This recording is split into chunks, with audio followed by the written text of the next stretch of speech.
সবাই বসে ধৈর্য সহকারে বক্তব্য শুনুন। বিসমিল্লাহির রহমানির রহিম। আসসালামু আলাইকুম। প্রিয় বাংলাদেশ আজ কারামুক্ত।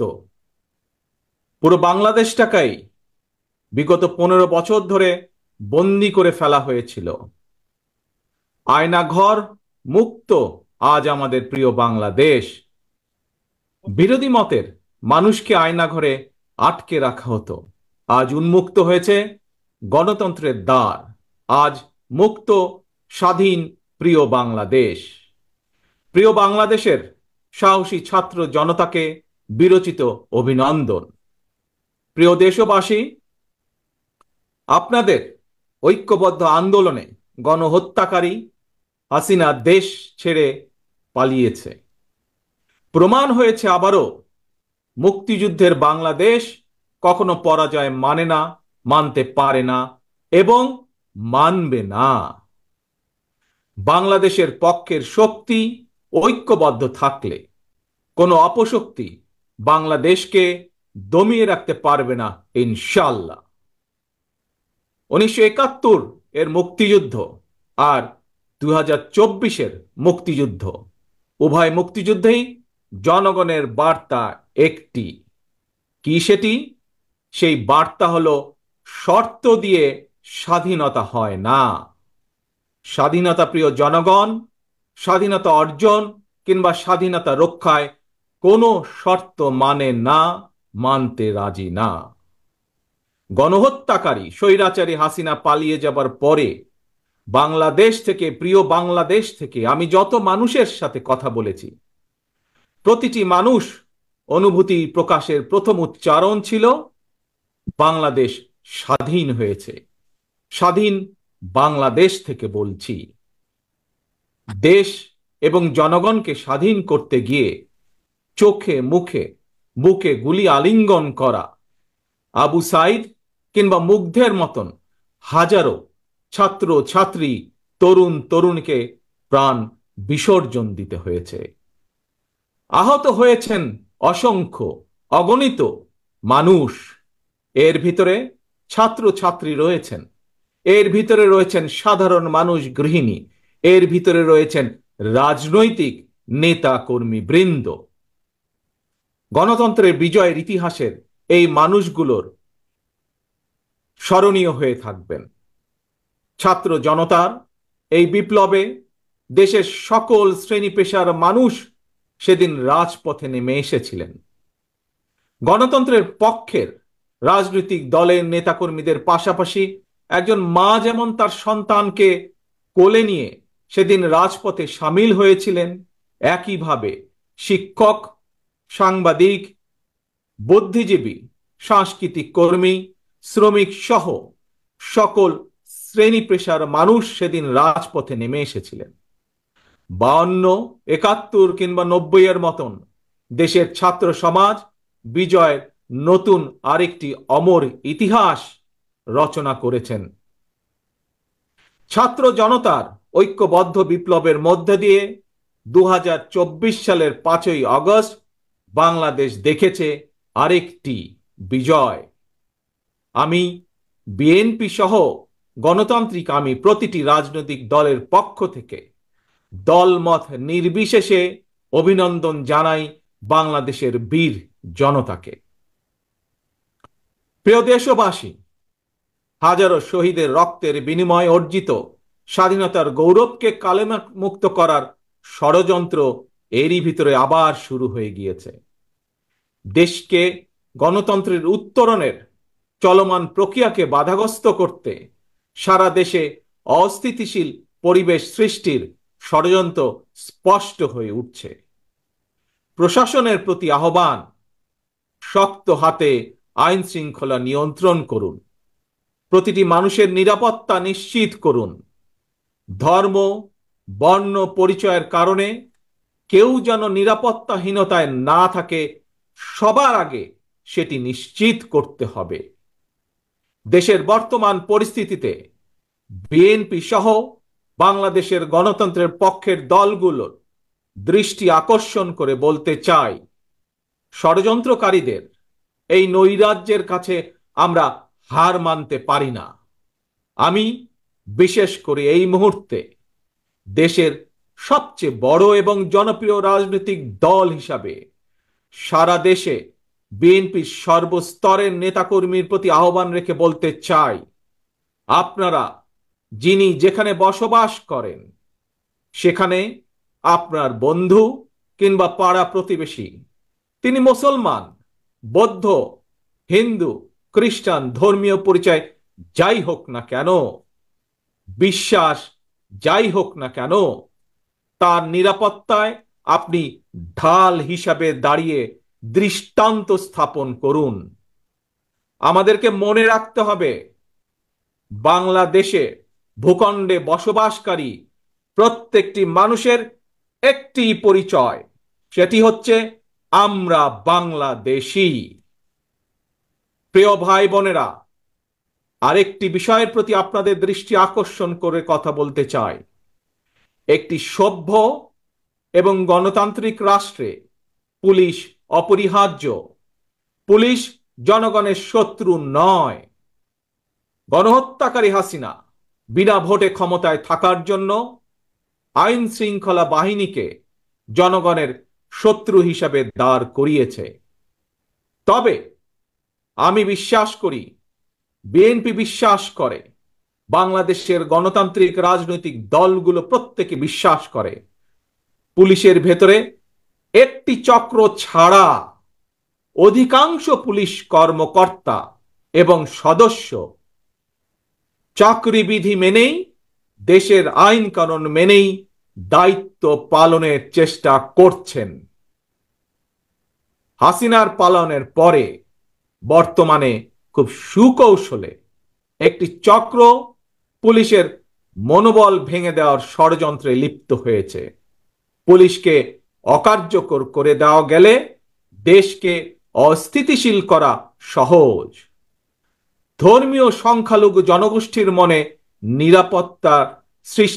নিরাপত্তাহীনতা সৃষ্টি করা সহজ। অস্থিতিশীলকারীদের আমি হুঁশিয়ার করে দিয়ে বলতে চাই, পুলিশ কিংবা ধর্মীয় সংখ্যালঘু জনগোষ্ঠী আজ থেকে, এই মুহূর্ত থেকে হামলা কিংবা নৈরাজ্য বন্ধ করুন। এমনকি কেউ বিএনপির নাম ব্যবহার করে কোনো অপকর্ম করতে চাইলে তাকে ধরে আইনে হাতে তুলে দিন। কোন পুলিশের বিরুদ্ধে কোনো সুনির্দিষ্ট অভিযোগ থাকলে সংশ্লিষ্ট কর্তৃপক্ষের কাছে যথা নিয়মে অভিযোগ দায়ের করুন। দেশবাসীর প্রতি আমার বিনীত আহ্বান, কেউ দয়া করে নিজের হাতে আইন তুলে নেবেন না।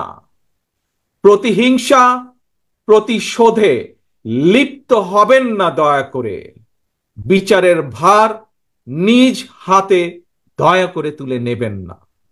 কেবল দৃষ্টান্ত অনুসরণ নয়, নিজেই দায়িত্বশীলতা এবং মানবাধিকার দৃষ্টান্ত স্থাপন করুন।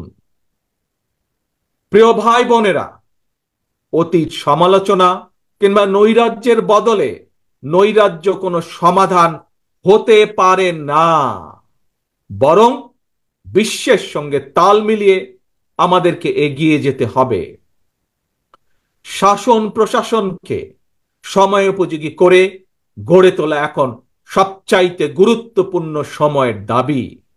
জ্ঞানভিত্তিক রাষ্ট্র সমাজ নির্মাণের লক্ষ্যে নিয়োগ কিংবা প্রমোশনে মেধার সর্বোচ্চ অগ্রাধিকার থাকতে হবে।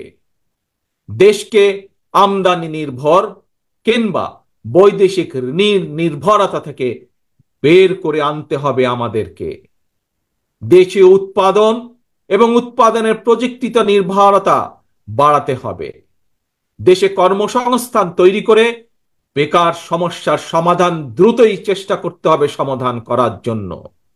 গার্মেন্টস, শ্রম, ঔষধ, আউটসোর্সিং সহ সম্ভাবনায় খাতগুলোকে নিয়ে রফতানির বাজারের আওতা আমাদেরকে যে কোনো মূল্যে বাড়াতে হবে। প্রযুক্তি নির্ভর এবং কর্মমুখী শিক্ষা ব্যবস্থা চালু করে দেশে বিদেশে শ্রমবাজারের প্রতিযোগিতায় টিকে থাকার মতো দক্ষ এবং মেধাবী প্রজন্ম গড়ে তুলতে হবে। স্বাস্থ্য চিকিৎসা ব্যবস্থাকে আধুনিক এবং বাস্তবসম্মত করার লক্ষ্যে প্রাথমিক স্বাস্থ্য সুরক্ষা নীতির উপরে অবশ্যই অবশ্যই গুরুত্ব দিতে হবে।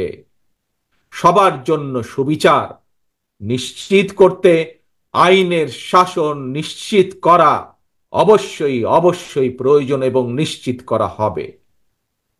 প্রিয় ভাই বোনেরা, দেশে কিংবা প্রবাসে এমন অনেক বাংলাদেশী রয়েছেন যারা জ্ঞানে বিজ্ঞানে অভিজ্ঞতায় সমৃদ্ধ।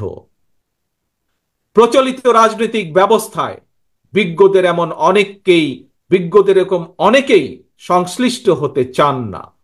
সুতরাং এইসব গুণী মানুষদেরকে রাষ্ট্র পরিচালনায় ও নীতি প্রণয়নে অন্তর্ভুক্ত করতে জাতীয় সংসদে উচ্চ কক্ষ চালু করার প্রস্তাব বাংলাদেশ জাতীয়তাবাদী দল রেখেছে। এরই ভিতরে রাজনৈতিক এবং রাষ্ট্র পরিচালনায় গুণগত পরিবর্তন আনতে না পারলে আমাদের আজকের এই বিপ্লব কাঙ্ক্ষিত ফল মিলবে না।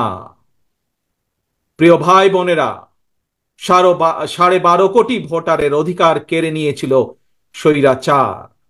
গত 15-16 বছর ধরে জনগণের উপরে স্বৈরা শাসন চাপিয়ে দিয়েছিল। স্বৈরাচার গণহত্যাকারী হাসিনার পতনের মধ্যে দিয়ে হাজারো শহীদের রক্ত রঞ্জিত বিপ্লবের প্রথম ধাপ সফল হয়েছে মাত্র। ছাত্র জনতার এই রক্ত ঝরা বিপ্লবের চূড়ান্ত লক্ষ্য একটি বৈষম্যহীন গণতান্ত্রিক বাংলাদেশ।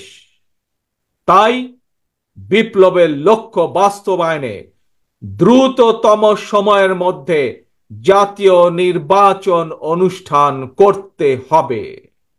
দ্রুততম সময়ের মধ্যে জনগণের ভোটে নির্বাচিত প্রতিনিধিদের কাছে ক্ষমতা হস্তান্তর করতে হবে। স্বৈরাচার হাসিনা পতনের রক্ত রঞ্জিত বিপ্লবকে সার্থক এবং সফল করে আসুন নাগরিক হিসাবে আমরা আরো দায়িত্বশীল আচরণ করি। বিভেদ, বিরোধ, হিংসা, প্রতিহিংসা নয়। আসুন সবাই মিলে রাষ্ট্র এবং সমাজে মুক্তিযুদ্ধের মূল মন্ত্র সাম্য, মানবিক মর্যাদা, সামাজিক সুবিচার প্রতিষ্ঠা করার শপথ গ্রহণ করি। নতুন প্রজন্মের জন্য একটি দুর্নীতিমুক্ত এবং জবাবদিহিমূলক একটি নিরাপদ গণতান্ত্রিক বাংলাদেশ আমরা গড়ে তোলার সর্বোচ্চ চেষ্টা করি। সর্বশেষে আমি আমার দলের নেতা কর্মী সমর্থক শুভাকাঙ্ক্ষীদের উদ্দেশ্যে বলতে চাই, আমরা সকলে ঐক্যবদ্ধ থাকলে তারুণ্যের জন্য যে তারুণ্যর নেতৃত্বে আজ বাংলাদেশের এই বিপ্লব সফল হয়েছে, আমরা সকলে ঐক্যবদ্ধ থাকলে আগামী দিনের বাংলাদেশের জন্য তারুণ্যের জন্য একটি নিরাপদ ভবিষ্যৎ আমরা গড়তে পারবো ইনশাআল্লাহ। সবাই যার যার এলাকায় জনগণের সঙ্গে থাকবেন, জনগণকে সঙ্গে রাখবেন, কারণ জনগণই বিএনপির সকল ক্ষমতার উৎস। আল্লাহ হাফেজ। বাংলাদেশ জিন্দাবাদ। বাংলাদেশ জাতীয়তাবাদী দল জিন্দাবাদ।